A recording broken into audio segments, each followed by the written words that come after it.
बिस्मिल्लाहिर्रहमानिर्रहीम। अस्सलाम वालेकुम। शुमाल एच न्यूज़ के साथ मैं हूँ ईशा रानी। साबिक वज़ीर ख़जाना इसहाक डार ने इंकशाफ कर दिया। इस बार नवाज शरीफ का फौज से कोई फड्डा नहीं होगा, क्योंकि इस दफ़ा मिलिट्री लीडरशिप इंतहाई काबिल और ईमानदार है। उन्होंने मिलिट्री लीडरशिप पर इल्ज़ाम लगाते हुए कहा कि नवाज शरीफ फड्डा नहीं करते बल्कि इनसे फड्डा किया जाता है।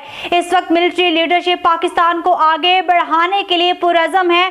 डार के मुताबिक नवाज शरीफ का कहना है कि सब अदारे अपने अपने हदूद में रहकर काम करें। शाहिद हक्कान अब्बासी के सवाल पर कहा कि अब्बासी साहब पार्टी में वापस नहीं आए, कोई मजबूरी हुई होगी। सदर के बारे में कहा कि वो आईनी मुद्दत पूरी कर चुके हैं, उनको इस्तीफा दे देना चाहिए। याद रहे कि इसहाक डार नवाज शरीफ के खिलाफ मनी लॉन्ड्रिंग में 164 का बयान भी रिकॉर्ड करवाया और बाद में अपने ही बयान से मुकर गए थे। साबिक वज़ीर ख़जाना इसहाक डार ने इंकशाफ कर दिया।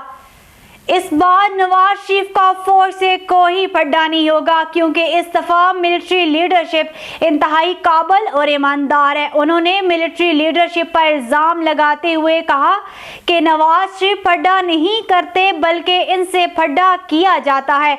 इस वक्त मिलिट्री लीडरशिप पाकिस्तान को आगे बढ़ाने के लिए पुरअज़म है। डार के मुताबिक नवाज शरीफ का कहना है कि सब अदारे अपने अपने हदूद में रहकर काम करें।